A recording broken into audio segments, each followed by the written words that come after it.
limitless self-identity takes us. It means that male rapists can say they're women and get into female prisons. It means I can say I'm a two-spirit penguin or a black lesbian, and why can't I? Because that is where it takes you.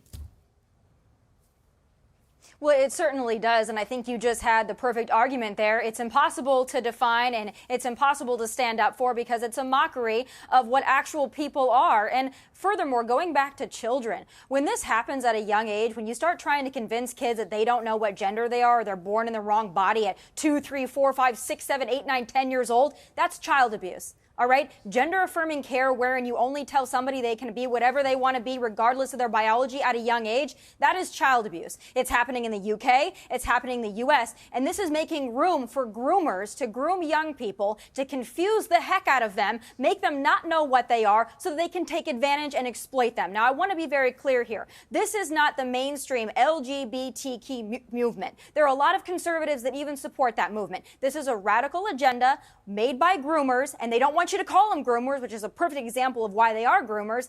This is what we're doing, is to confuse young people, to confuse all people, to make them dumber, make them confused as to what they are. It's a mockery of women's rights. It's a mockery of human rights. Yeah. And we should no longer be having the discussion. And you end up with scandals like the Tavistock Clinic here in London, in the UK, where they were basically mutilating children, young, kids, teenagers, mutilating their bodies irrevocably. And then it turned out, after it closed, after a scandalous report came out, that 97% of all the patients had other conditions, from autism to depression to other issues, which may have been affecting their ability to think straight about what they wanted to be.